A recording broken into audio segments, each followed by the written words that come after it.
Jumpa kembali dalam acara TFC. Kali ini kita akan menyimak tulisan dari Pendeta Ujun Junedi dalam buku Renungan Teens for Christ yang berjudul Pemimpin yang Dekat Tuhan, berdasarkan 1 Samuel 3 ayat 1 sampai pasal 4 ayat 1a. Bersama dengan saya, Kader Syifa. Yuk mari kita membukanya di dalam doa. Mari kita berdoa. Tuhan Allah Bapa kami sungguh bersyukur untuk kehidupan yang masih Tuhan percayakan kepada kami. Sebentar lagi kami mau mendengarkan firman Tuhan yang hendak menjadi panduan dalam kehidupan kami. Biarlah Roh Kudus-Mu memampukan kami untuk boleh memahami setiap firman Tuhan yang hendak Engkau sampaikan kepada kami. Terima kasih ya Tuhan Yesus Kristus. Amin. Teman-teman yang akan menjadi pusat permenungan kita diambil dari 1 Samuel 3 ayat yang 10 yang berbunyi demikian. Lalu datanglah Tuhan berdiri di sana dan memanggil seperti yang sudah-sudah. Samuel menjawab, "Berfirmanlah sebab hamba-Mu ini mendengar." Pernahkah kamu menanam benih menggunakan berbagai media tanam? Misalnya, kamu menanam biji kacang hijau menggunakan media tanam kapas, tanah, ataupun rock wool. Perbedaan media tanam akan menghasilkan perbedaan pada pertumbuhan karena adanya perbedaan daya serap nutrisi. Sama seperti benih yang membutuhkan nutrisi untuk terus bertumbuh, setiap pemimpin pun membutuhkan energi dari sang sumber hidup.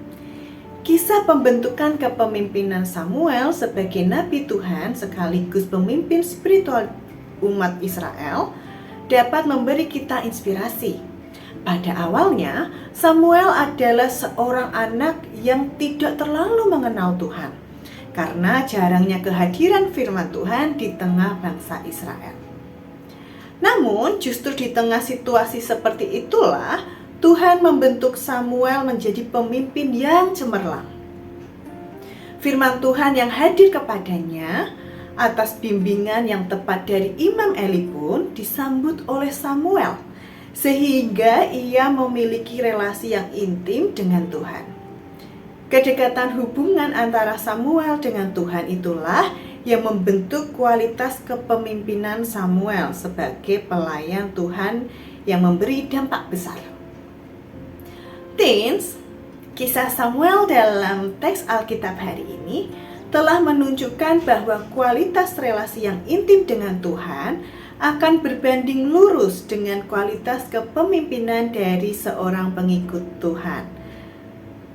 Samuel yang awalnya belum terlalu mengenal Tuhan dan masih sangat muda, dapat bertumbuh menjadi pemimpin umat dengan dampak dan peranan yang sangat signifikan.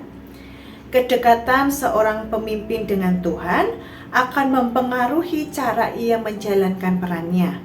Kedisiplinan imannya kepada Tuhan juga akan mewujud dalam cara pandang dan setiap keputusan kepemimpinan yang ia ambil. Inilah bentuk dari integritas iman dan kepemimpinan dari seorang pemimpin yang takut akan Tuhan. Nah teman-teman, mari kita menutup firman Tuhan hari ini dengan berdoa. Ya Allah, sang sumber hidup, hari ini kami bersyukur karena Tuhan senantiasa mengingatkan kepada kami untuk kami boleh semakin dekat dengan Tuhan. Terlebih dalam kami memerankan peran sebagai seorang pemimpin, kami harus semakin dekat dengan Tuhan.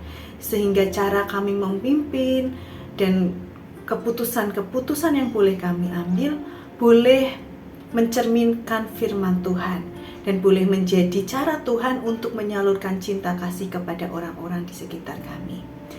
Kiranya Tuhan menuntun kami untuk semakin dekat dengan Tuhan melalui kedisiplinan rohani yang boleh kami lakukan. Terima kasih Tuhan Yesus Kristus. Amin. Teman-teman, inilah yang menjadi permenungan kita. Jangan lupa di like, di share, di subscribe, dan juga dibagikan kepada teman-teman yang lain ya. Tuhan Yesus memberkati.